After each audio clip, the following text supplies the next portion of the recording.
కీర్తనలు 139వ కీర్తన 23, 24 వచనాలు చదువుకుందాం. బైబిల్స్ ఉన్న వాళ్ళందరూ కూడా ఒకసారి చూద్దాము దేవుని వాక్యాన్ని. కీర్తనకారుడు రాసిన 139వ కీర్తన 23, 24 వచనాలు ఎవరైనా మైక్లో చదివి నాకు సహాయం చేయండి అన్న.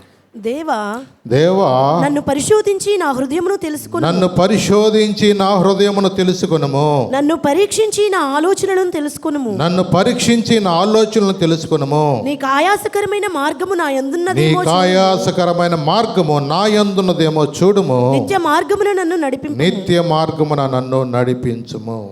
చాలండి. చూడండి, ఇక్కడ దావీదు ఈ అధ్యాయంలో దావీదు తనను తాను పరిశోధించమని పరీక్షించమని ఆయన దేవుని సన్నిధిలోకి వెళ్ళి తను ప్రార్థనాపూర్వకంగా ఈ మాటలు రాశాడు. నిజమే, దావీదు జీవితమే కాదు, మనందరి జీవితాల్లో కూడా దేవుడు తన లేఖనాలను బట్టి ఆయన వాక్యం ద్వారా మనతో మాట్లాడినప్పుడు ఆయన మనం పరీక్షిస్తున్నాడని, మనం పరిశీలిస్తున్నాడని, ఒకవేళ ఇంకా ఏదైనా మనకు తెలియకోకుండానే బాల్యకాలం నుండి కానీ, యవ్వన కాలంలో కానీ, మధ్య వయసులో కానీ దేవునికి ఇష్టమైన పనులు ఎక్కడన్నా మనం చేసి ఉంటే, ఒకవేళ మర్చిపోయి ఉంటే, మనము దేవుని సన్నిధిలో మనమందరము కూడా నిత్య మార్గమున మనమందరము కూడా వెళ్ళాలంటే ఏ మార్గం అది? నిత్య మార్గము, అదే సత్య మార్గము, అదే జీవ మార్గము, అదే మోక్ష మార్గము, అదే మనకు మేలు కలిగే మార్గము. ఆ మార్గములో మనం వెళ్ళాలంటే మనము ఒకవేళ కొన్ని ఏ విధంగా ఈ పాపమైనా మనం మర్చిపోయినా, ఏ అవిధేయత మర్చిపోయినా, ఎక్కడైనా సమాధానం లేని పరిస్థితుల్లో మనం ఉన్నా, అలాగే దేవునికి ఆయాసకరమైనది, దేవునికి ఇష్టం లేని పరిస్థితి మనలో ఎక్కడైనా ఉంటే దాని విషయంలో మనం ఏం చేయాలంటే దేవుని సన్నిధికి వెళ్ళి ప్రభువుని అడుగుతున్నాడు. ఏమన్నాడు? అయ్యా, నీకు ఆయాసకరమైన మార్గము నా యందున్నదేమో చూడుము. ఏ మార్గం అంటది? నీకు ఆయాసకరమైన మార్గము అంటే దేవునికి ఇష్టం లేని పరిస్థితి మనలో గనక ఎక్కడైనా ఉంటే అది మనము దేవుని సన్నిధికి వెళ్ళి ఆయన అడుగుతున్నాడు, అయ్యా నా యందున్నదేమో చూడుము. అంటే ఒకవేళ ఏదైనా నేను ఇంకా మర్చిపోయానేమో. ఎందుకంటే ముఖ్యమైనది ఏది? మోక్ష మార్గము, నిత్య మార్గము, జీవ మార్గము. ఆ జీవ మార్గములోకి, ఆ యొక్క పరలోక రాజ్యములోకి వెళ్ళకోకుండా ఏదైనా ఏ పాపమైనా నాలో ఏదైనా అడ్డుగా ఉందేమో అని ఎప్పుడు పరీక్షించుకోవాలా? గోతిలో పెట్టినాక ఎట్టా కుదరదు, నోటి మాట పడిపోయినాక అసలు కుదరదు, అడగటానికి కూడా అవకాశం ఉండదు, కాలు పని చేయనప్పుడు మందిరంకి వచ్చి వాక్యం వింటా కూడా అవకాశం ఉండదు. ఎప్పుడు? నీకు బలం ఉన్నప్పుడే, నీ కాలు చేతులు పనిచేస్తున్నప్పుడే, నువ్వు మందిరానికి వెళ్ళగలిగినప్పుడే. నిజమే, దేవుడు అందరికీ అవకాశం ఉండదు. దేవుని ఆరాధించటం అనేది, దేవుని సన్నిధిలో గడపటం అనేది, దేవుని పాదాల దగ్గర అందరికీ అవకాశం అనేది దొరకదండి. నిజమే, దేవుని సన్నిధిలో ఉండటం అది గొప్ప ధన్యత. అందుకని దావీదు అడుగుతాడు, అయ్యా నాకు ఒక వరం అడిగాను అన్నాడు. ఏమడిగాడు? వరం అంట. ఏ వరం అది? చూడండి, ఇంకా ముందుకు వెళితే మీరు ఆ మాట గురించి రాశాడు అక్కడ. తీసిన వాళ్ళు గబగబా చదువున్నాను. దేవుని సన్నిధిలో 27వ అధ్యాయం 4వ వచనం చదువున్నాను. అక్కడ యెహోవా యొద్ద ఒక వరం అడిగి తిని దానిని నేను వెదుకుచున్నాను, యెహోవా ప్రసన్నతను చూచుటకును, ఆయన ఆలయంలో ధ్యానించుటకును. ఎక్కడంట? ఆయన ఆలయములో ధ్యానించుటకును నా జీవిత కాలం అంతయు కూడా నేను యెహోవా మందిరములో నివసింపగోరుచున్నాను. నేను యెహోవా మందిరములో నివసింపగోరుచున్నాను. ఎప్పుడంట? ఆదివారం అన్నాడా? నా జీవిత కాలం అంతా కూడా నేను ఎక్కడ ఉండాలనుకున్నాడు? దేవుని యొక్క మందిరములో ఉండాలని. నిజమే, ఎందుకంటే దేవుని యందు భయభక్తులు మనం నేర్చుకునేది ఎక్కడంటే దేవుని యొక్క సన్నిధిలోనే. దేవుని వాక్యము నేనేం చేస్తా అంటే సరి చేస్తుంది. వాక్యము బోధించే వాళ్ళని సరి చేస్తుంది, వాక్యం వినేవాళ్ళని కూడా సరి చేస్తుంది. అది రెండంచులు కలిగిన ఖడ్గము లాంటిది.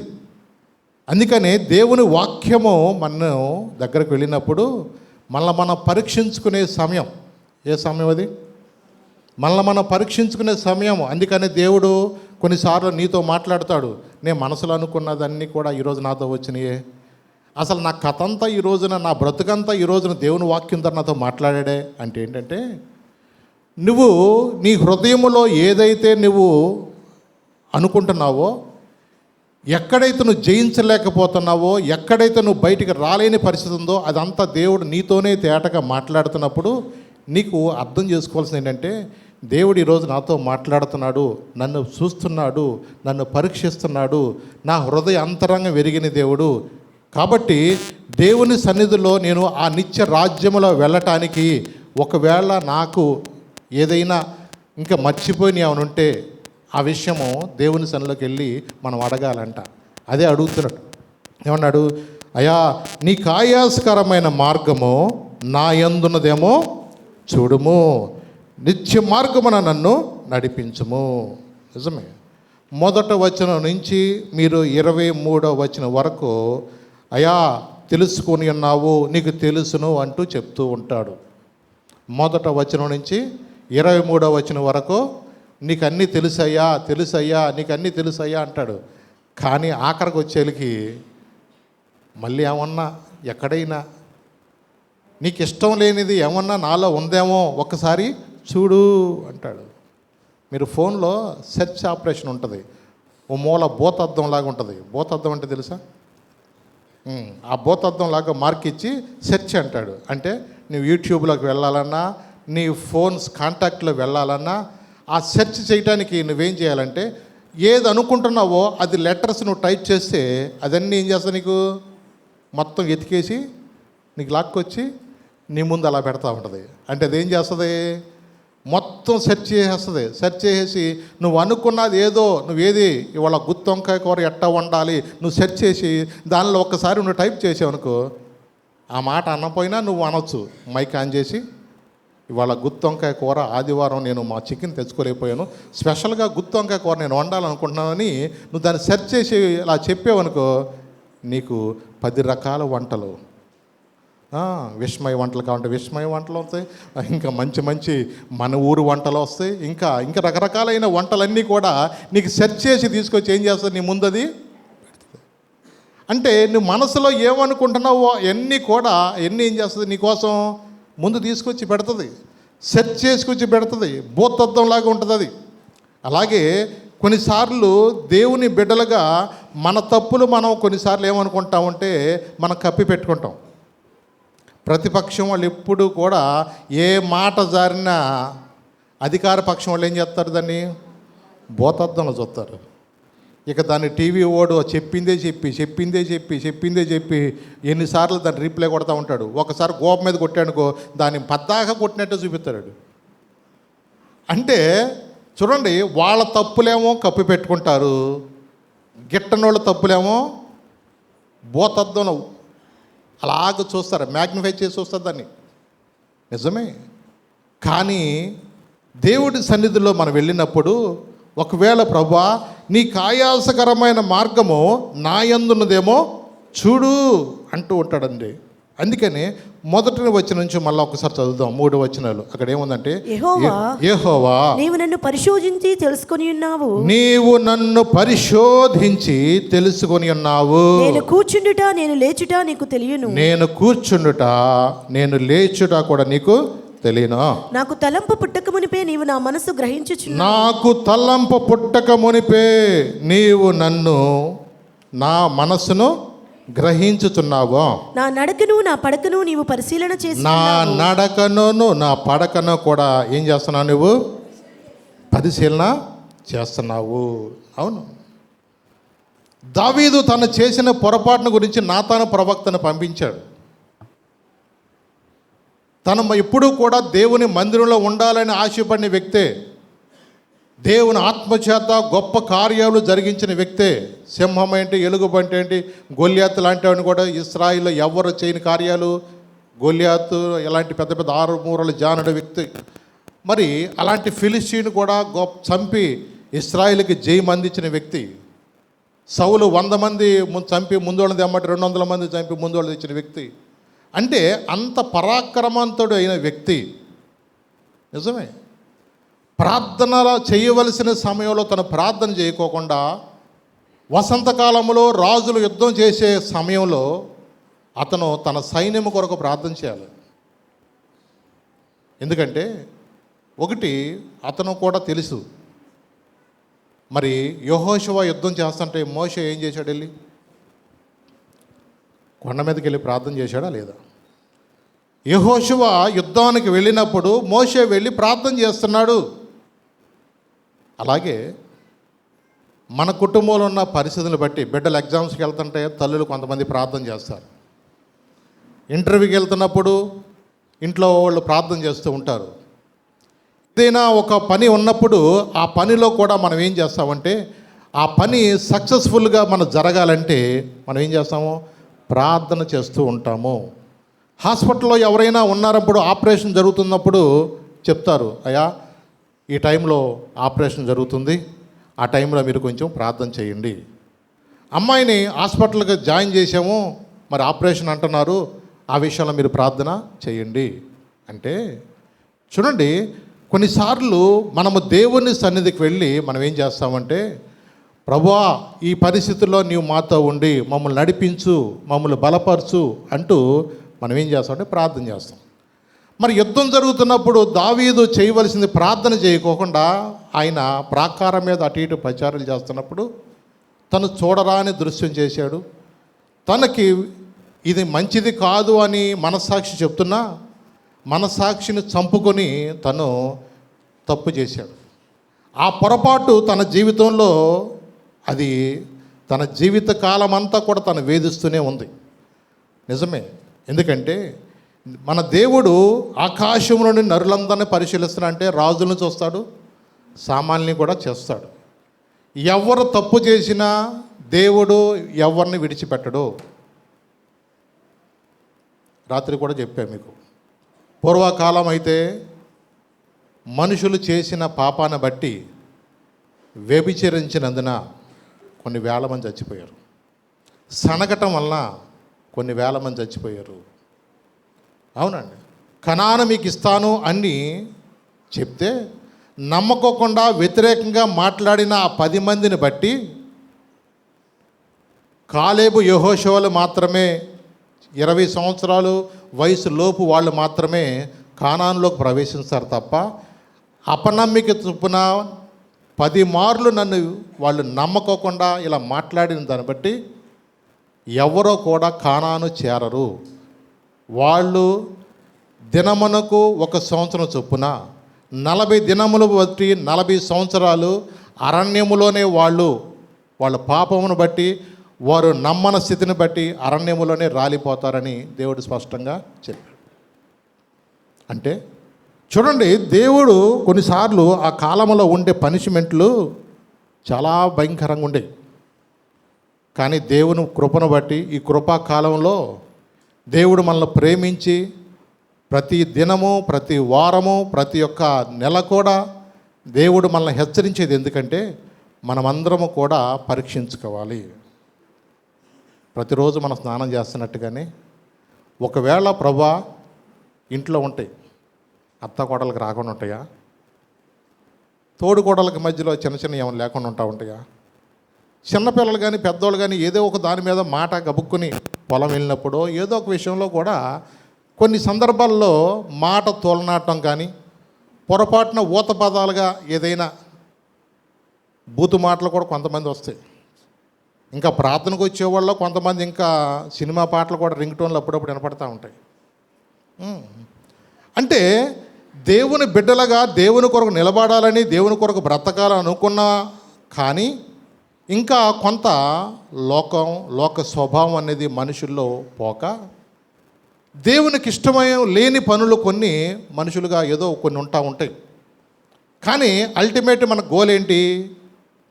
దేవుని రాజ్యం వెళ్ళాలి. ఎప్పుడు చనిపోయినా దేవుని రాజ్యానికి వెళ్ళాలి. నేను అప్పుడే చనిపోనని పిల్లలు చెప్పగలుగుతారా? యవనస్తులు చెప్పగలుగుతారా? పెద్దవాళ్ళు చెప్పగలుగుతారా? ముసలోళ్ళు అనుకున్నారా? ఏ టైంకి ఎవరు వెళ్ళిపోతారో ఎవరికి తెలియదు. ఏ క్షణాన ఏం జరుగుతుందో తెలీదు. ఎంతోమంది యాక్సిడెంట్ అయ్యి చనిపోతున్న పిల్లల్ని చూస్తున్నాం మనం ఈ రోజున. స్నానం చేద్దామని వెళ్ళి మునిగిపోయిన వాళ్ళు ఎంతోమంది ఉన్నారు ఈ రోజున. చూడండి, దావీదు తప్పు చేసినా దేవుడు ఊరుకోడు. అవునండి. మీరు రండి, 2వ సమూయేలులోకి రండి, 12వ అధ్యాయం 7వ వచనం చూద్దాం.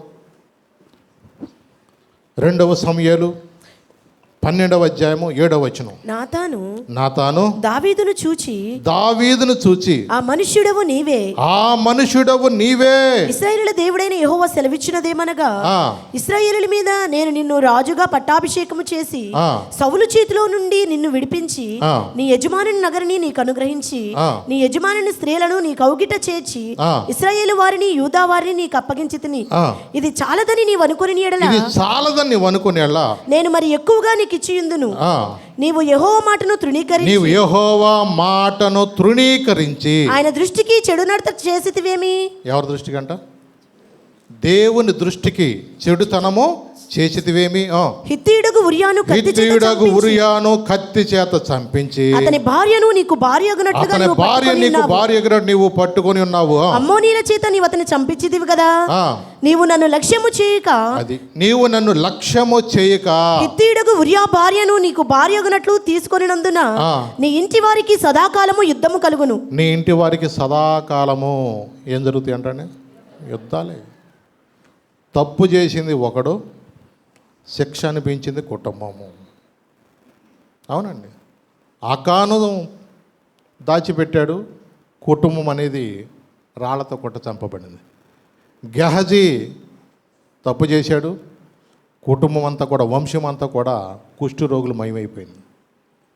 చూడండి, ఎందుకంటే ఆ కాలంలో ఉండే పనిష్మెంట్లు సామాన్యం ఉండవండి. ఎందుకంటే అప్పుడే కాదు, ఎందుకంటే మనం జ్ఞాపం చేసుకోవాల్సింది తల్లిదండ్రుల దోషాలు పక్కింటి వాళ్ళ మీద పడతాయా? ఎవడి మీద పడతాయి? మన బిడ్డల మీద పడతాయమ్మా.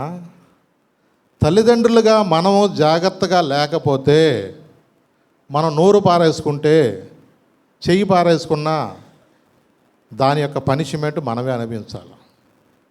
ఏదో వయసులో జరిగిపోయిందిలే అనుకుని మర్చిపోయామనుకో, ఇప్పుడు మనం అడగల దావీదుని, అయ్యా నీకు ఆయాసకరమైన మార్గము నా యందున్నదేమో చూడయ్యా.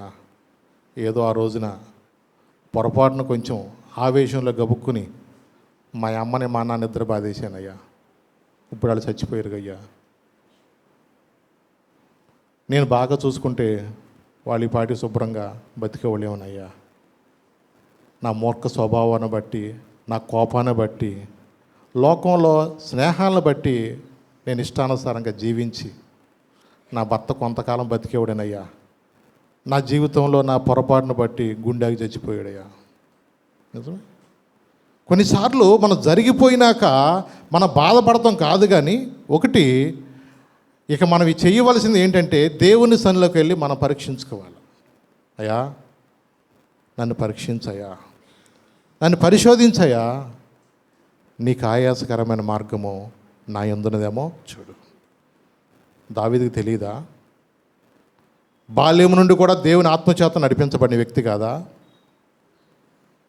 కొన్నిసార్లు మనుషులకు ఎలా ఉంటాయంటే, దేవుడికి ఏం తెలుసులే, దేవుడికి ఎక్కడ కనపడద్దులే, అయినా నేను నా మాట చెల్లుబాటు అవుద్ది, నేను నా మాట ఎవడు కూడా నోరెత్తలేడు అనుకుని, ఒకవేళ నీకున్న పరిస్థితిని బట్టి ఇంకొకరు నోరు ముంపించవచ్చేమో, కానీ రేపొద్దున అదే నిత్య మార్గమున వెళ్ళకోకుండా నిన్ను అడ్డుకుంటుందేమో.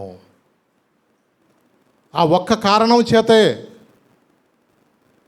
నిజమే. మీరు యోధా పత్రికలో మీరు చూస్తే మోషేను కూడా అడ్డగిస్తున్నాడు అపవాది. మోషేను కూడా అడ్డగిస్తున్నాడు, నరహంతకుడు కదా. అంటే చూడండి, దేవుని సన్నిధిలో ఆయన ఎంత ప్రార్థనాపరుడుగా, ఆయన ముఖాన్ని చూడలేక అన్ని లక్షల ప్రజలు నడిపించి దేవుని కూడా నిలబడిన వ్యక్తిని కూడా అడ్డుకుంటాక అపవాది వాడు ఏదో ఒక సాకు ఎతుకుతున్నాడంటే, నీలో నాలో ఎన్ని తప్పులు ఉంటాయి చెప్పండి. ఇంక్లూడింగ్ మై సెల్ఫ్ చెప్తున్నా. నేనే పెద్ద గొప్పవాడిని కాదు చెప్తున్నా. ఎవరమైనా మనుషులంగా మనము కొన్ని పొరపాట్లు ఉన్నాయి. ఆ పొరపాటును మనం ఏం చేయాలంటే దేవుని సన్నిధిలోకి వెళ్ళి మనం కొంచెం ప్రార్థనలోకి ఎదుగుతూ ఉంటే ప్రార్థన సమయాన్ని మనం పెంచుకోవాలి. ఆ ప్రార్థన సమయంలో నువ్వు ఎప్పుడైతే నీకు ఉన్న సమయాన్ని నువ్వు దేవుని సన్నిధిలో గడుపుతూ ఆత్మీయంగా నువ్వు కొంచెం ఎదుగుతున్నప్పుడు నీ హృదయాన్ని దేవుడు ఏం చేస్తా అంటే కొంచెం మెత్తనపరిచి ఇంకా నిన్ను పరీక్షించుకునేలాగా, ఇంకా నువ్వు దేవునిలో లోతుకు వచ్చేలాగా, దేవుని యొక్క పరిచయలో కూడా ముందుకు సాగునట్లుగా, ఆయన యొక్క బిడ్డలుగా, ఆయన కుమారులుగా, ఆయన కుమార్తెలుగా, ఆయన యొక్క స్వాస్థ్యముగా దేవుడు చేయటానికి ఆయన ఇష్టపడుతూ ఉంటాడు. ఒకటి మనం చూడవలసింది ఏంటంటే, నాతాను యొక్క జీవితం ప్రవక్త వచ్చి చెప్పిన తర్వాత అప్పుడు అన్నాడు, నేను పాపము చేశాను. మరి అబ్బాయి, ఇప్పుడు అంటాం కాదు, నువ్వు చేసిన ఎదవ పని బట్టి 14-15 వచ్చిన చదువుతాం. అయితే ఈ కార్యం వలన యెహోవాను దూషించుటకు, అది యెహోవాను దూషించుటకు ఆయన శత్రువులకు నీవు గొప్ప హేతువు కలుగజేసితివి గనుక, ఆయన శత్రువులకు నీవు గొప్ప హేతువు కలుగజేసితివి గనుక నీకు పుట్టిన బిడ్డ నిశ్చయముగా చచ్చునని దావీదుతో చెప్పి నీకు పుట్టిన తన ఇంటికి బిడ్డ వెళ్ళెను. నిశ్చయముగా చచ్చునని దావీదుతో చెప్పి ఇంటికి వెళ్ళాడు. అవును, నువ్వు చేసిన పని బట్టి అన్ని జనులకి మధ్యలో దేవుని నామానికి అవమానం. ప్రార్థనకి వెళ్తారంటున్నారు వీళ్ళు, పాటలు పాడతారంటారు అక్కడ, దేవుని పరిచర్లో వీళ్ళు ఉంటూ ఉంటారు. వీళ్ళు చేసే పనులేంటి? అవునండి, చూడండి, దేవుడు ప్రతి ఒక్కటి కూడా ఆయన పరిశీలన చేసే దేవుడు. 7వ వచనంలో 139లో ఏం చెప్పాడు అక్కడ చూడన్నా, 39లో 7వ వచనంలో ఏమన్నాడు అక్కడ? నీ ఆత్మ యుద్ధ నుండి నేను ఎక్కడికి పోవదును. అదిగో, ఏమన్నాడు చూసారా?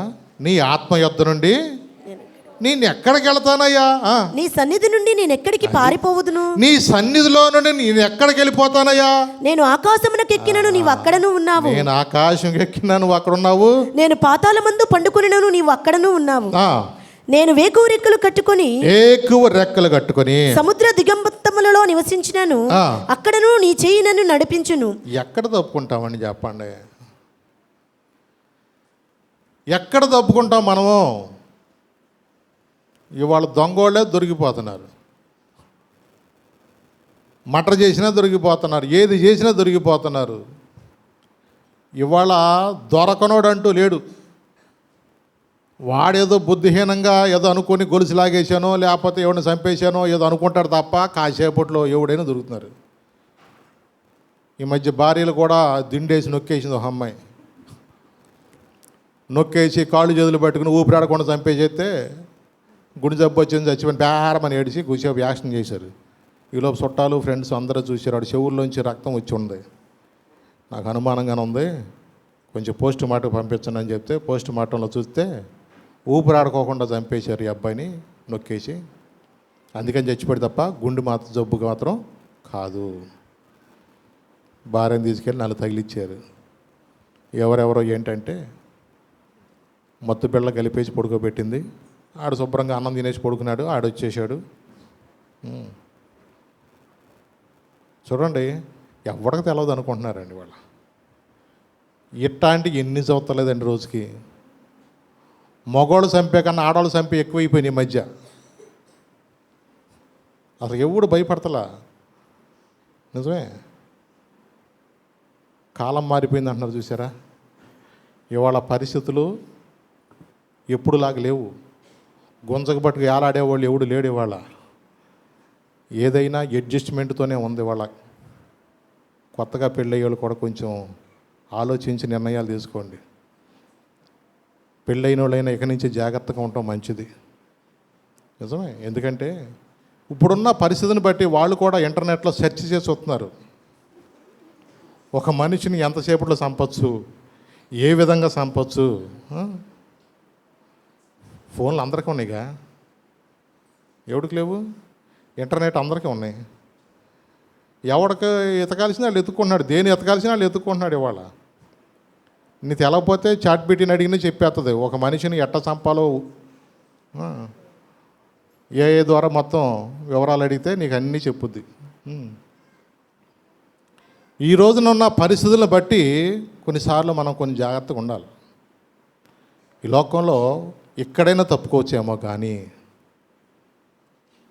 అందుకన్నాడు, అయ్యా నీ ఆత్మయుద్ధను నిన్ను ఎక్కడికి పారిపోతానయ్యా.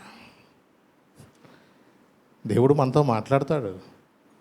మన హృదయం విరిగిన దేవుడు, మన అంతరంగం విరిగిన దేవుడు ఆయన. ఈ రోజున దేవునికి తెలియదంటూ ఈ లోకంలో ఏదీ లేదండి. అవునండి. ఇర్మియా 17వ అధ్యాయము 9-10 వచనాలు చదివాను. ఇర్మియా 17వ అధ్యాయము 9-10 వచనం చదువు. హృదయం అన్నిటికంటే మోసకరమైనది. హృదయము అన్నిటికంటే మోసకరమైనది. అది ఘోరమైన వ్యాధి కలది. అది ఘోరమైన వ్యాధి కలది. దాన్ని గ్రహింపగలవాడెవడు? దాన్ని గ్రహించగలవాడెవడు? ఒకని ప్రవర్తన బట్టి వాని క్రియల ఫలము చొప్పున ప్రతీకారము చేయుటకు, అది ప్రతీకారము చేయుటకు యెహోవాను నేను హృదయమును పరిశోధించువాడను, అంతరంద్రియములను పరీక్షించువాడను. ఏం చేస్తాడంటే అంతరంద్రియములను కూడా ఏం చేస్తాడు ఆయన? పరిశోధిస్తాడు, పరీక్షిస్తాడు. నీ అంతరంగంలో ఏదుందో, నువ్వు మనసులో ఏమనుకున్నావో చిటిక్కిన అదే వస్తుంది నీ మాటకి. అప్పుడే అనుకుంటున్నావు, కానీ నీకు మనసులో ఏదైతే దోషారోపణ చేస్తుందో దాని గురించే దేవుడు నీతోనే మాట్లాడతాడు. అప్పుడు కూడా నీ మనసాక్షిని చంపుకొని నీ హృదయాన్ని సరి చేసుకోకుండా నా జీవితంలో ఇంకా టైం ఉందిలే, నాకు సాగిపోద్దులే అనుకుంటే అది మన భ్రమ. యాకోబు అందుకే అన్నాడు, రేపేం సంభవించినో మీకు తెలియదు. రేపటి పరిస్థితులు ఎలా ఉంటాయో మనకు తెలీదు. దేన్ని బట్టి అతిశయించొద్దు. దేన్ని బట్టి కూడా మనం అహంకారంగా మాట్లాడొద్దు. అవునండి. దేవుడు ఆకాశం ముందున్నాడు, మనము కింద ఉండేవాళ్ళం. మనకు మించిన మాటలు మనం ఎప్పుడూ కూడా మనము మాట్లాడకూడదండి. అవునండి. ఇంకొకటి, ఇర్మియా 1వ అధ్యాయము 4-5 వచనం చదివినా. ఇర్మియాతో ఏమంటాడు అక్కడ? యెహోవా వాక్కు నాకు ప్రత్యక్షమై ఇలాగు సెలవిచ్చెను. గర్భములో నేను నిన్ను రూపింపక మునిపే నిన్ను ఎరిగితిని. నీవు గర్భము నుండి బయలుపడక మునిపే నేను నిన్ను ప్రతిష్ఠించి తిని. జనములకు ప్రవక్తగా నిన్ను నియమించి తిని. దేవుడు ఒక వ్యక్తిని ఏర్పరచుకున్నది ఎందుకు అనుకున్నారు? ఎప్పుడంటే గర్భములో రూపింపక మునిపే నేను నిన్ను. ఒక వ్యక్తిని దేవుని యొక్క ప్రణాళిక చొప్పున ఈ భూమి మీద పంపిస్తాడు. దేవుని యొక్క ప్రణాళిక నీ విషయంలో ఏముందో అది నువ్వు తెలుసుకోవాలి. దేవుని చిత్తమేంటో గ్రహించుకుని, ప్రభువా నీ చిత్తము చేయటం నాకు నేర్పించండి. ఈ లోకంలో ఏదో భూమి మీదకి వచ్చాను, పెళ్లి చేసుకున్నాం, పిల్లలు కన్నాం, చచ్చిపోయామంటే ఉపయోగం లేదు. రేపు నీవు నేను ఆయన ఎదురు నిలబడాలి. దేవుని ఎదురు మనమందరం నిలబడాలా. నీకు 30 సంవత్సరాలు బతికిచ్చావు, 50 సంవత్సరాలు బతికావు, 60 సంవత్సరాలు బతికావు, 80 సంవత్సరాలు బతికావు, 100 సంవత్సరాలు బతికావు. నీకు ఆయుష్కాలం ఇచ్చిన దానిలో నువ్వేం చేసావు అని దేవుడు నన్ను అడిగితే ఆయన ఎదురు మన ధైర్యంగా నిలబడేటట్టుగా ఉండాలి తప్ప తల వంచుకుని సిగ్గుపడేటట్టుగా మనం ఎప్పుడు కూడా ఉండకూడదండి. దేవుని కొరకు నిలబడిన వాళ్ళని బలా నమ్మకమైన మంచి దాసుడు అన్నాడు దేవుడు. మనం అలా నిలబడలేకపోతే చెడ్డ దాసుడిగా మనం ఆయన ఎదురు నిలబడాల్సి వస్తుందండి. ఇతని కాళ్ళు చేతులు కట్టి ఆ చీకట్లకు తోసివేయను అన్నాడు. నిత్య మార్గమున నన్ను నడిపించమని దావీదు ఎందుకు అన్నాడు అనుకున్నారు? ఏ మార్గంలో వెళ్ళాలో నువ్వు నిర్ణయించుకునేది దేవుని యొక్క వాక్యం వింటున్నప్పుడు. నాతాను ప్రవక్తను పంపింది ఎందుకు? దేవుడు తన మనసును సరి చేసుకోవాలని, తన దేవుని సన్నిధిలో పశ్చాత్తాపడాలని, తను చేసిన పొరపాటును బట్టి 51వ కీర్తనలో ప్రభు సన్నిధిలో ప్రార్థన చేస్తాడు. తను ఎంతో, ప్రభువా నన్ను క్షమించు అంటూ, దేవా నీ కృప చొప్పున నన్ను కనికరించు, నీ వాత్సల్య బాహుళ్యం చొప్పున నా అతిక్రమమును తుడిచివేయి. చూడండి, దేవుని సన్నిధిలోకి వెళ్ళి ప్రార్థన చేస్తాడు. దేవుడు ఇర్మియా ప్రవక్తను దేవుడు ఎందుకు ఏర్పరచుకున్నాడు? ఇశ్రాయేలు ప్రజలకు ప్రవక్తగా దేవుడు అతన్ని ఏర్పరచుకుని, దేవుడు తన చిత్తాన్ని నెరవేర్చడానికి, వాళ్ళతో మాట్లాడటానికి వాళ్ళకి చెప్తా ఉంటుంటే ఒక్కడు కూడా వినటానికి ఇష్టపడలా. ఎవరో? ఇశ్రాయేలే. ఇశ్రాయేలు ప్రజలు వాళ్ళ మనసు మార్చుకుంటానికి కూడా ఇష్టపడలా. దేవుడు చెప్పాల్సింది చెప్పాడు, నెబుకద్నెజరు వస్తాడని చెప్పినా వినలా. ఈ రోజుకి దేవుడు చెప్తున్నాడు, నేను త్వరగా వస్తున్నాను. ఇంకా ఎవరైనా దేవునికి ఇష్టం లేని ఏదైనా స్వభావం ఉంటే దాన్ని ప్రభు దగ్గర అడిగి, ప్రభా నిత్య మార్గంలో నేను వెళ్ళాలి, నీకు ఆయాసకరమైన మార్గం నా ఉన్నదేమో చూడు అని పరీక్షించుకోమని దేవుడు ఈరోజు నీతో నాతో మాట్లాడుతున్నా. ఒక్కళ్ళు కూడా అయ్యా నేను కూడా మారు మనసు పొందాలయ్యా, రక్షణ పొందాలయ్యా, బ్యాప్టిజం తీసుకుంటానయ్యా అన్న వాళ్ళు ఒక్కళ్ళు కనపడతలే. వాళ్ళ ఎవరాళ్ళు? ఇశ్రాయేలు ప్రజలే.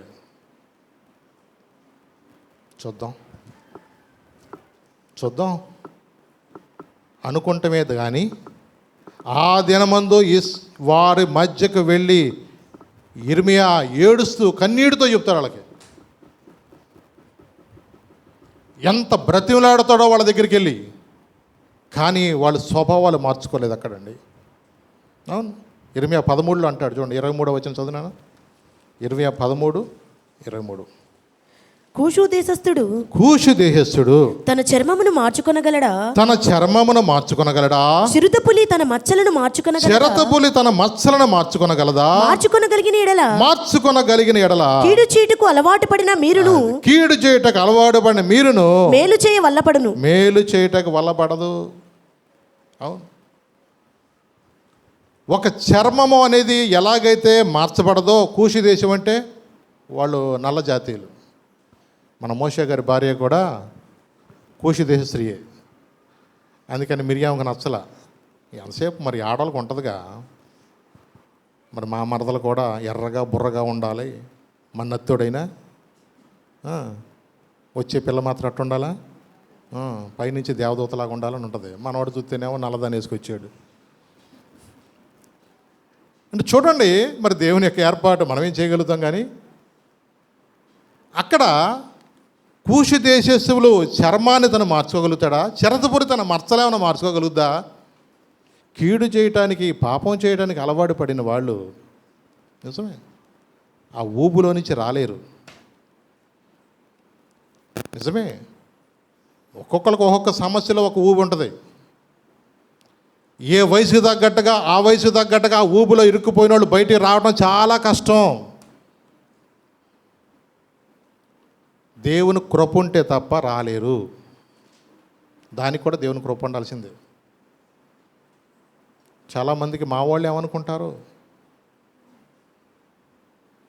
నిజమే, చాలామంది కూడా రక్షణ పొందాలనుకుని కూడా ఆ బయటికి రాలేని పరిస్థితుల్లో చాలామంది ఉన్నారు. ఇంకా నేను మానాలనుకున్న వాళ్ళు కూడా మానలేక మారలేకపోతున్నారు.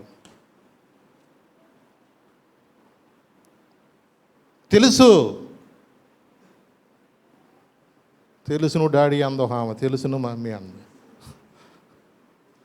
అన్నీ తెలుసు డాడీ మనకి, కానీ బయటికి రాలేని పరిస్థితి. వాడి వల్ల కాట్లా. అవునండి, ఏ పరిస్థితిలో ఉన్నా సరే నిజమే. ఒకవేళ ఏదైనా ఒక మంచి తీవ్రమైన వ్యాధి వచ్చిందనుకో, భయంకరమైన మరణకరమైన హిచ్కియాలాగా వచ్చిందనుకో, ఆ మరణకరమైన రోగాన్ని బట్టి కూడా దేవుడు సేవకుడిని పంపించి, అబ్బాయి నువ్వు మరణమవుతున్నావు కాబట్టి నీళ్ళు చక్కబెట్టుకో అని ఒక మాట చెప్పినప్పుడు ఉలవలా ఏడిచేసాడు, గోడ తట్టు తిరిగాడు, కన్నీటితో ప్రార్థన చేశాడు. ఎప్పుడైతే తను అలాగూ ప్రార్థన చేశాడో దేవుడు నిజంగా జాలి కలిగిన దేవుడు, ప్రేమ కలిగిన దేవుడు. మరి ఇంతగా దేవుడు కృప చూపిస్తే తన మనసులో ఏముందో తెలుసుకోవాలనుకున్నాడు దేవుడు. ఇప్పుడు బాగు చేసినాక దేవుడు మనకి కొంత అవకాశం ఇస్తాడు. ఇప్పుడు దావీదుకి పాపం చేయగానే అమ్మటే ఏమన్నా కీడొచ్చిందా? అవకాశం ఇచ్చాడా లేదా? వెంటనే దేవుడు ఏది రానివ్వడు. నేను బాగు చేసినా కూడా వెంటనే నీకు ఏమీ రాకోకుండా దేవుడు కొంతకాలం నీకు అవకాశం ఇస్తాడు. ఎందుకు? మనం ఇంకా తెలుసుకోవాలని. మీరు 2వ దినవృత్తాంతాలు చూడండి ఒకసారి, 32వ అధ్యాయము 31వ వచనం చదువునాను ఒకసారి. 2వ దినవృత్తాంతాలు 32వ అధ్యాయం 31వ వచనం. అతని దేశము ఆశ్చర్యంగా వృద్ధి నొందుటను గురించి విచారించి తెలుసుకుంటకై బబులోను అధిపతులు అతని యొద్దకు పంపిన అధిపతులను పంపిన ఆ. రాయబారుల విషయములో ఆ. అతని శోధించి అతని హృదయంలోని ఉద్దేశమంతయు అది. తెలుసుకొనవలనని దేవుడు అతనిని అతని విడిచిపెట్టెను. శోధించి అతని హృదయములోని ఉద్దేశం అంతయు కూడా తెలుసుకొనవల్లని దేవుడు అతన్ని విడిచిపెట్టాడు. అది ఏ నిర్ణయం తీసుకుంటాడో, నేను చేయాల్సిందని చేశా, బాగుపడ్డాడు. ఆశ్చర్యకంగా 3 రోజుల్లో బాగుపడతా ఉన్న వ్యక్తి మందిరానికి వెళ్ళిపోయాడు. అతని కోసం దేవుడు సూర్యుడినే మళ్ళా ఏం చేశాడు, ముందుకు వచ్చిన సూర్యుడిని కూడా వెనక్కి తీసుకొచ్చాడు. ఇంత ఆశ్చర్యకరము, ఇలాంటి అద్భుతాలు జరిగించాడు. ఎలాంటి రోగం అది? నాకింకా ఆశలు లేవనుకొనగా ఆశ నీవైతివే, ఆశలు తీర్చితివే,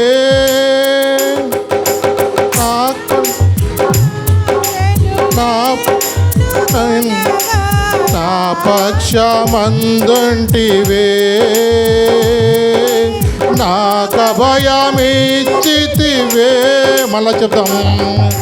నాకింకా ఆశలు లేవనుకొనగా నాశ నీవైతివే, ఆశలు తీర్చితివే, నలు దిశల నన్ను భయమావరింప నా పక్షమందుంటివే, నాకభయమిచ్చితివే. హల్లెలూయా యేసునాథా, కృతజ్ఞత స్తుతులివే. హల్లెలూయా యేసునాథా, కృతజ్ఞత స్తుతులివే. నాకెన్నో మేలులు చేసితివి, నీకేమి అర్పింతును దేవా, నీకేమి అర్పింతును. ఆశలే లేవు. మళ్ళీ భూమి మీద బతికి బట్ట కడతానని ఆశలే లేవు. మళ్ళీ దేవుడు ప్రేమించి కృప చూపించి ఇచ్చికేలాగా దేవుడు మన ఆయుష్కాలను పొడిగిస్తే మన మాటలు ఎట్టుంటున్నాయి, మన బ్రతికి ఎలా ఉంటుంది? దేవుని కొరకు నమ్మకంగా ఆయన కృప చూపినట్లుగా నేను జీవించగలుగుతున్నావా? ఎవడన్నాడు ఏరు దాటాకంట అట్టుంటుంది. ఆ దినమందు మనము దేవుని సన్నిధిలో ప్రభువా నన్ను బ్రతికించు, ఇచ్చుకే కన్నా గట్టిగా ఏడిచి ప్రార్థన చేశాం. ఇచ్చుకే ఏం సరిపోతాడు? ఇచ్చుకే ఇంకా వెంటనే రెస్పాన్స్ వచ్చేసింది. ఎక్కడ? యెషయా నడిమిశాల నుంచి వెళ్ళకముందే వచ్చి అంటే అక్కడ దీర్ఘ ప్రార్థన చేశాడా? గోడ తట్టు తిరిగి చేసిన చిన్న ప్రార్థన దేవుడు ఆలకించి వెంటనే దేవుడు రెస్పాండ్ అయ్యాడు. అవునండి, మనం ఎంత ఏడ్చాము, ఇన్ని దినాలు హాస్పిటల్లో ఉండి దేవుని పాదాల దగ్గర ప్రభువా నన్ను బ్రతికిస్తే నీకోసం బ్రతుకుతా, నన్ను బ్రతికిస్తే నీ సాక్షిగా నీ జీవిస్తా. మీరు అన్నారో లేదో కానీ నేనన్నా. అవునండి, ఈరోజున ఎక్కడ దేవుడు మన బ్రతికించినందుకు పశ్చాత్తాపడాలా? దేవుడు మన సజీవులుగా ఉంచినందుకు నేను ఎందుకు ఇలా చేశానని ఆ రోజున బాధపడినట్టుగా మళ్ళా బాధపడాలా? దేవుడు ప్రేమించి మనకి ఇంకా అవకాశం ఇస్తున్నాడు. దేవుడు మనకి ఇంకా తరుణాలు ఇస్తున్నాడు. దేవుడు అందరినీ పరీక్షిస్తాడు, ఎవరిని విడిచిపెట్టడు. ప్రతి ఒక్కరిని కూడా ఆయన పరిశీలిస్తాడు. అవునండి, ఈ రోజున దేవుడు మనల్ని కొంచెం సార్లు మన పరీక్షించే సమయంలో అబ్రహామును పరీక్షించలేదా? పరీక్షించాడా అబ్రహాముని? 22 అధ్యాయంలో రండి, ఆదికాండం ఒకసారి 1-2 వచనం చదువునాను. అక్కడ ఆ సంగతులు జరిగిన తరువాత దేవుడు అబ్రహామును పరిశోధించెను. దేవుడు అబ్రహామును పరిశోధించిన ఎట్లనగా ఆయన అబ్రహామా అని పిలువగా అతడు చిత్తము ప్రభువా అనెను. అప్పుడు ఆయన, నీకు ఒక్కడైయున్న నీ కుమారుని అనగా నీవు ప్రేమించు ఇస్సాకును తీసుకొని మోరియా దేశమునకు వెళ్ళి అక్కడ నేను నీతో చెప్పబోవు పర్వతములలో ఒక దాని మీద దహన బలిగా అతను నర్పించమని చెప్పాను. దేవుడు పరీక్షిస్తా చెప్పాడు తప్ప దేవుడంత హృదయం లేనివాడు కాదండి. నువ్వు చేస్తావో లేదో, ఆ రోజున నువ్వేమన్నావు? నిజమే, హెచ్కి అదే అన్నాడు, అయ్యా ఇంత బారు ఉత్తరం తీసుకెళ్ళి గుడిలో పడిచి ఏలెట్టి కన్నీటితో ప్రార్థన చేస్తే దేవుడు వినలేదా? దేవుడు తన దూతను పంపించి 185,000 ఆ రాత్రే చంపేయలేదా? ఎన్ని అశ్షూరు సైన్యము ఎన్ని బెదిరింపు మాటలతో మాట్లాడుతున్నారు. రబ్షాకు వచ్చి మాట్లాడుతున్నాడు, వాళ్ళ ఇష్టానుసారంగా మాట్లాడుతున్నప్పుడు ఆ పత్రిక తీసుకొచ్చి దేవుని మందిరంలో పరిచి ఏడ్చి ప్రార్థన చేస్తే దేవుడు కృప చూపించి, నువ్వేం పోట్లాడబాకనానా, నేను చూసుకుంటాడు సంగతి అని చెప్పి ఒక దూతను పంపించి పరాక్రమవంతులైన 185,000 అశ్షూరు సైన్యమును ఒక్క రాత్రిలోనే దేవుడు చంపేశాడు. చేతికి మట్టి అంటుకోకుండా దేవుడు చేశాడు. అవునండి, 15 సంవత్సరాల ఆయుష్ ఇవ్వలేదా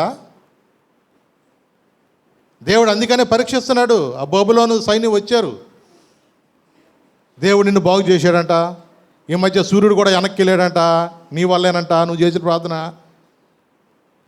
ఏం చెప్పాడు, ఏం చూపించాడు? ఈ రోజున సాక్ష్యము మనం చెప్పగలుగుతున్నామా? దేవుడు నన్ను ఈ స్థితిలో నుంచి నన్ను విడిపించాడా, నన్ను బ్రతికించాడా? అశ్షూరు సైన్యము నా మీదకి వచ్చినప్పుడు ఇలాంటి పరిస్థితుల్లో నేను ఏమీ చేయలేని నిస్సహాయ స్థితిలో ఉన్నా, అప్పటికి బంగారం ఇచ్చినా ఏది ఇచ్చినా వాళ్ళు నా వెనకల పడుతున్నారు. ఇట్లాంటి టైంలో నేను దేవుని సన్నిధిలో ప్రార్థన చేశానయ్యా, మందిరంలోకి వెళ్ళి ఉత్తరం పరిచి నేను ప్రార్థన చేస్తే నా మొర విన్నాడయ్యా. చెప్పవలసింది చెప్పాడా? ఈ రోజున ఏది నీ సాక్ష్యము, ఏది నీ త్యాగము? దేవుడు నీకు ఇచ్చిన అవకాశాన్ని నీవు నేను సద్వినియోగం చేసుకోవాలి. అబ్రహామును పరీక్షించిన దేవుడు, ఇస్సాకును పరీక్షించిన దేవుడు, యాకోబును పరీక్షించిన దేవుడు ఈరోజు నిన్ను నన్ను కూడా ఆయన పరీక్షిస్తాడు కూడా. ఎక్కడ మనం పొరపాటు చేసామో, అబ్రహాం వెళ్ళాడు, పిల్లవాడిని తీసుకుని వెళ్ళాడు. ఆ మోరియా పర్వతం దగ్గరికి వెళ్ళిన తర్వాత అక్కడికి వెళ్ళి ఆ ఖడ్గం ఎత్తి అతను ఎప్పుడైతే చంపాలనుకున్నాడో వెంటనే దేవుడు మాట్లాడుతున్నాడు. అక్కడ ఏమన్నాడు? అక్కడ 10వ వచనం చదువునాను ఒకసారి. అప్పుడు అబ్రహాము తన కుమారుని వధించుటకు తన చెయ్యి చాపి కత్తి పట్టుకొనగా యెహోవా దూత పరలోకము నుండి అబ్రహామా అబ్రహామా అని అబ్రహామా అన్నాడు. అందుకతడు చిత్తము ప్రభువా అనెను. అప్పుడు ఆయన, ఆ చిన్నవాని మీద చెయ్యి వేయకు, ఆ చిన్నవాని మీద నువ్వే మాత్రం చెయ్యి వేయబాక, అతనేమీ చేయకుము. నీకు ఒక్కడైయున్న నీ కుమారుని నాకియ్య వెనుతీయలేదు గనుక నీవు దేవునికి భయపడువాడవని ఇందువలన దేవునికి భయపడువాడు ఇందు మూలంగా నాకు తెలుసు. తలంపులు తపనయు అన్నీయో ఎరిగియున్నావు, తలంపులు తపనయు అన్నీయో ఎరిగియున్నావు. నడచినాను పండుకున్నాను అయ్యా నీ వెరిగయున్నావు. నడచినాను పండుకున్నాను అయ్యా నీ వెరిగయున్నావు. ధన్యవాదం యేసు రాజా, ధన్యవాదం యేసు రాజా, నన్ను చూచువాడా, నిత్యం కాచువాడా, నన్ను చూచువాడా, నిత్యం కాచువాడా. పరిశోధించి తెలుసుకున్నావు, చుట్టూ నన్ను ఆవరించావు. పరిశోధించి తెలుసుకున్నావు, చుట్టూ నన్ను ఆవరించావు. కూర్చుండుట నిలేచియుండుట బాగుగా ఎరిగియున్నావు రాజా, బాగుగా ఎరిగియున్నావు. నన్ను చూచువాడా, నిత్యం కాచువాడా, నీవు కూర్చుండుట లేచుట కూడా ఆయనకి తెలుసండి. అబ్రహాము హృదయం ఎరిగిన దేవుడు ఈ రోజున నీ హృదయం నా హృదయం కూడా ఆయన ఎరిగిన వాడండి. ఆయన 100 సంవత్సరాలకి బిడ్డనిచ్చి ఆ బిడ్డని నాకు ఇస్తాడో లేదో అని పరీక్షించాడు. అది నీవు నేను ఎవడం చేయలేము. అందుకని అబ్రహాం విశ్వాసులకు తండ్రి అయ్యాడు. ఎవరికి తండ్రి అయ్యాడు ఆయన? విశ్వాసులకు తండ్రి అయ్యాడండి ఆయన. దేవుని నమ్మాడు, అందుకని అది అతనికి నీతిగా ఎంచబడింది. ఎంత విశ్వాసం అంటే కుమారుని ఇవ్వమన్నా సరే ఇవ్వడానికి కూడా సిద్ధపడ్డాడండి ఆయన. అవునండి, కొన్నిసార్లు నీ హృదయంలో ఉన్న తెలుసుకోవాలని. అందుకని కొన్నిసార్లు ఇశ్రాయేల్ ప్రజలతో కూడా అంటున్నాడు. ద్వితీయోపదేశకాండం 8వ అధ్యాయం 2వ వచనం రండి. ద్వితీయోపదేశకాండం 8వ అధ్యాయం 2వ వచనం. మరియు నీవు ఆయన ఆజ్ఞలను గైకొందువో లేదో, ఆయన ఆజ్ఞలను గైకొందువో లేదో అని నిన్ను శోధించి నీ హృదయంలో ఉన్నది తెలుసుకొనుటకు.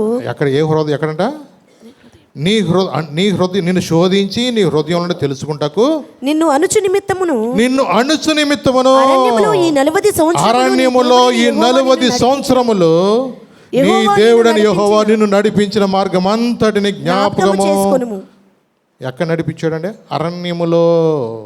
దేనికి? నిన్ను శోధించి నీ హృదయములో ఉన్నది తెలుసుకోవాలి. అందుకనే మనల్ని కూడా దేవుడు కొన్నిసార్లు అరణ్య మార్గం గుండా నడిపిస్తాడు. అరణ్య మార్గంలో ఏముంటాయి? ఏమీ దొరకవు.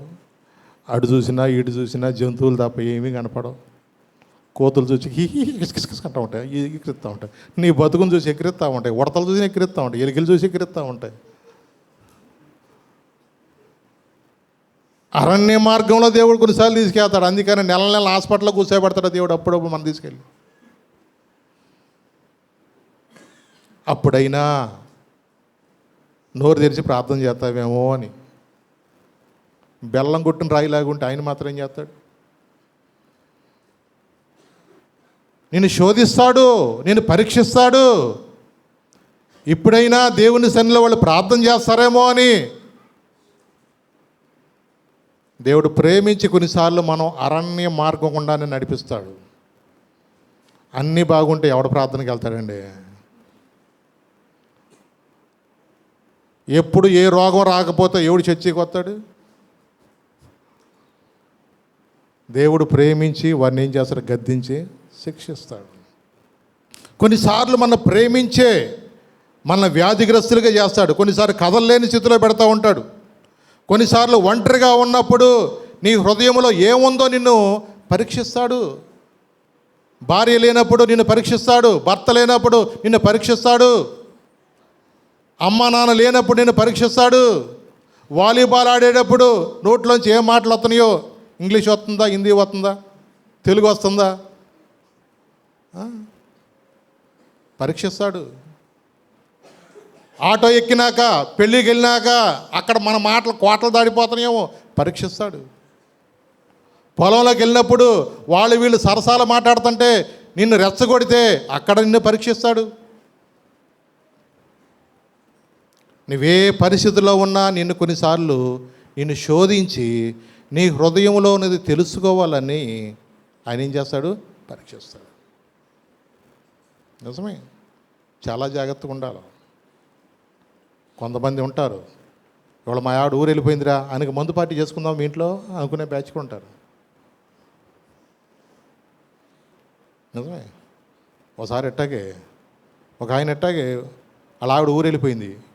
ఈ బుద్ధి లేని వాళ్ళు వెళ్ళారంటే రారు, వెళ్ళి అక్కడే కూర్చుంటారు. ఇక మా ఆయన తిన్నాడో లేదో, ఎట్టున్నాడో ఏంటో ఏదో ఫోన్లో అడిగితే సరిపోయిందా?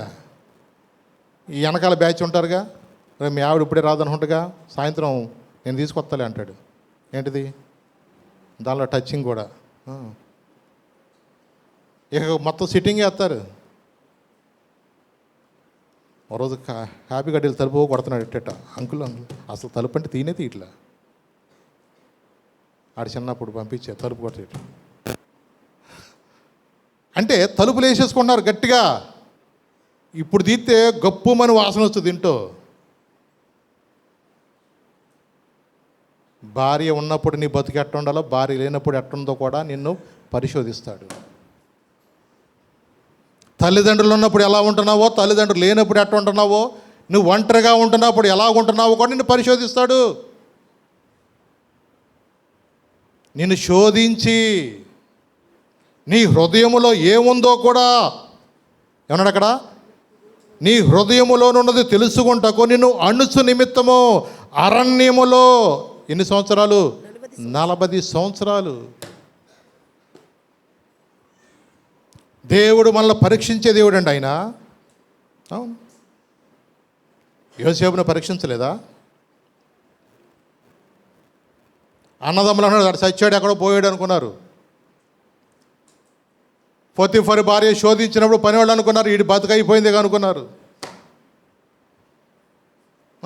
మనుషులు. కానీ దేవుడు అతన్ని పరీక్ష చూస్తున్నాడు. వాక్యం లేకపోయినా, ఆరాధన లేకపోయినా, ప్రార్థన లేకపోయినా, ఇతనికి దేవుని మాటలు చెప్పే ఒక యాజకుడు లేకపోయినా, దేవుడు నన్ను చూస్తున్నాడని ఒక మనస్సాక్షితో బ్రతుకుతున్నాడని అతను శోధించి పరీక్షిస్తున్నాడు. ఇంత ఘోరమైన దుష్కారం చేసి నా దేవుని ఎదుట నేను ఎట్టాగు పాపం కట్టుకుంటానని దేవుని ఎదుట నిలబడ్డాడండి. అది బతుకంటే. ఒంటరిగా ఉన్నప్పుడు నిన్ను జీవితంలో దేవుడు పరిశోధిస్తాడు. ఆ క్షణంలో కూడా నువ్వు ఎక్కడా కూడా చిన్న పొరపాటు కూడా నువ్వు చేయకోకుండా నీ హృదయాన్ని వాక్యం చదువుకుంటున్నావా, ప్రార్థన చేసుకుంటున్నావా, దేవుని సన్నిధిలో భయభక్తులు కలిగి ఉంటున్నావా లేదా అని దేవుడు నిన్నేం చేస్తాడు? పరీక్షిస్తాడు. ఒకవేళ ఎక్కడైనా గనక నువ్వు ప్రార్థనకు వచ్చే వ్యక్తివు చెడ్డ జీవితం జీవిస్తే, దావీదుతో చెప్పాడు చూసిరా, ఏమన్నాడు? దేవుని నామానికి అవమానం. ఎవరికి? ఈ హేతువు చేత నువ్వు చేసిన ఏదో పని బట్టి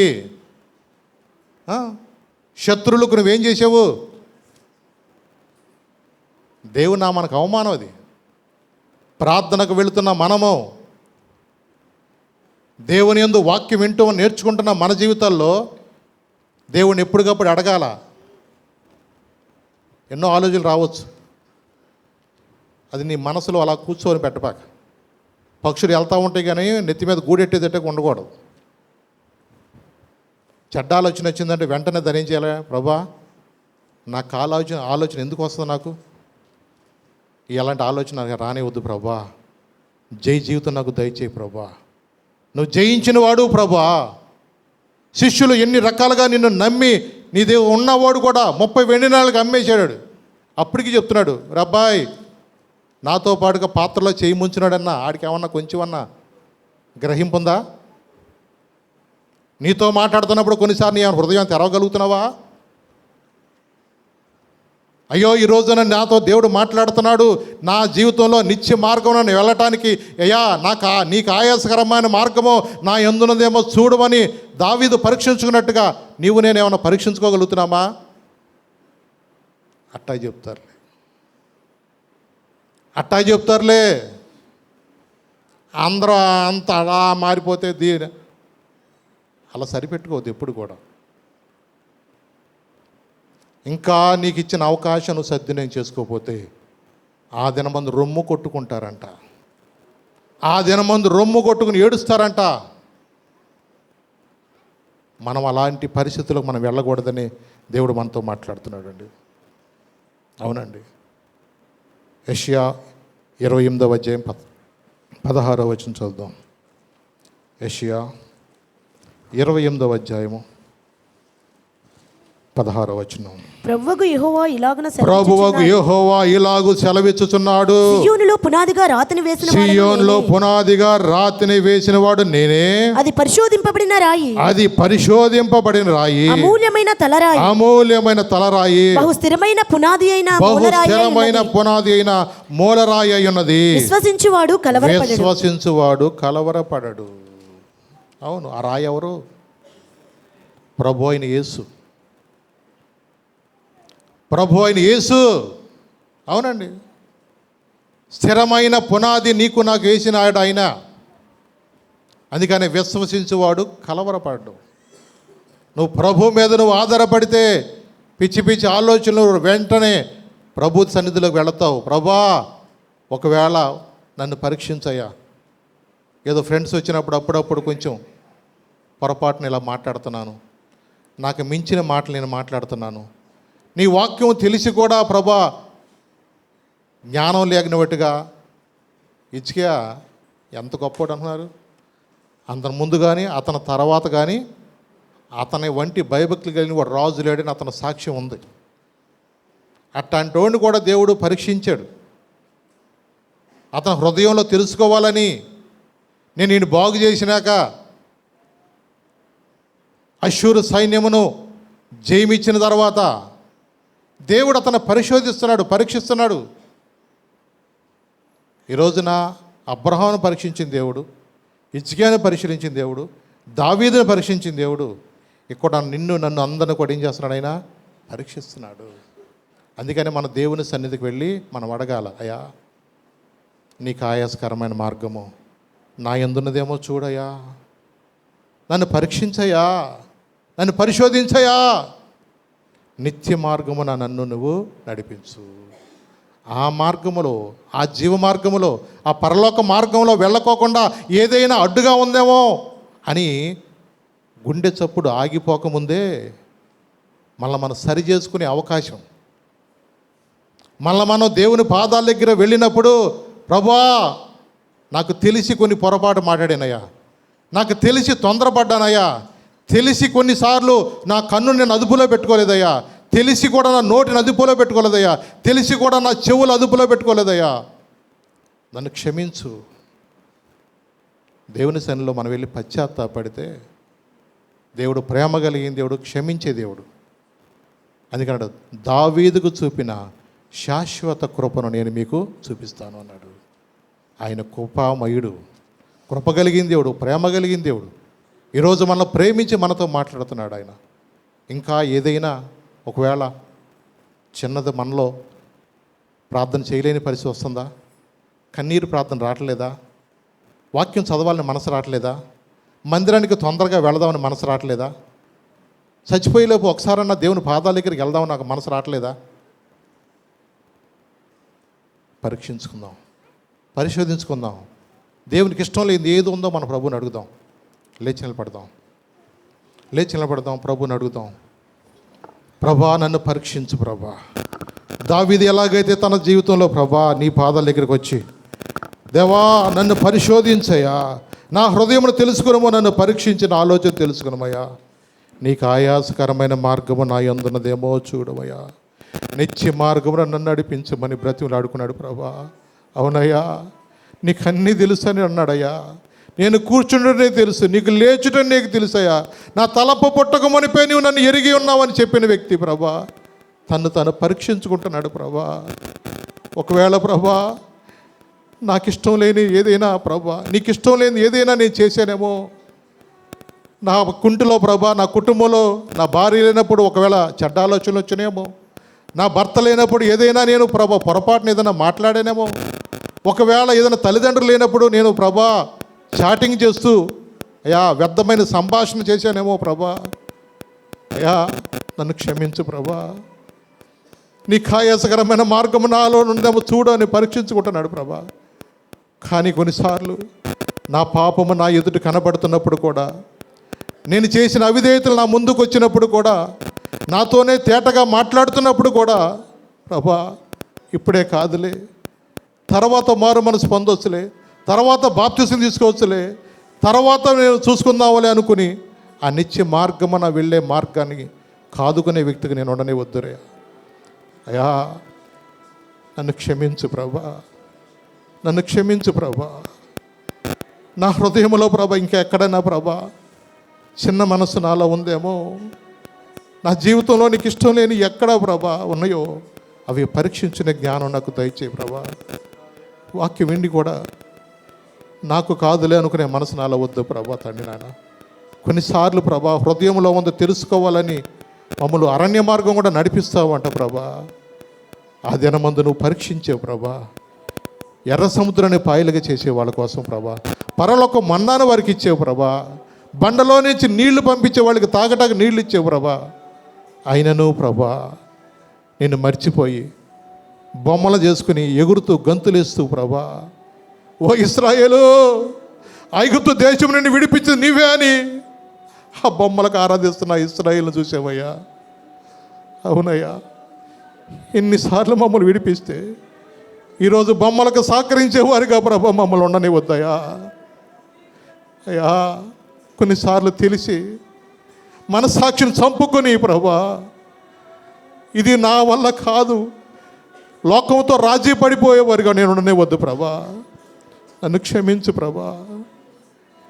నీ కొరకు నిలబడే జ్ఞానం నాకు దయచే ప్రభా.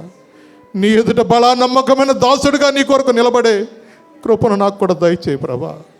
నీ ఎదుట ధైర్యంగా నిలబడే కృపను నాకు కూడా దయచేయి ప్రభా. సంఘంలో ప్రతి బిడ్డను కూడా లేవనెత్తండి ప్రభా. నిత్య మార్గమున మమ్మల్ని నడిపించయ్యా, నిత్య మార్గమున మమ్మల్ని నడిపించు ప్రభా. నీ కృపలో మమ్మల్ని అందరూ కూడా జ్ఞాపం చేసుకో ప్రభా. నీ వాక్యం అలా స్థిరపరిచి మమ్మల్ని బలపరచు. నీ వాక్యానుసారంగా జీవిస్తూ ముందుకు సాగే కృపను మాకు దయచేయండి.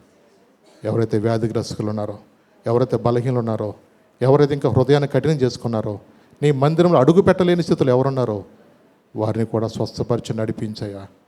నిత్య మార్గమున వెళ్ళే కృపను వారికి కూడా దయచేయనయ్యా, మాకు కూడా దయచేయ. మమ్మల్ని నడిపించు, ఇంకా లోతైన అనుభవం నడిపించు. యేసు నామమున నడుచున్నాను తండ్రి. ఆమేన్, ఆమేన్.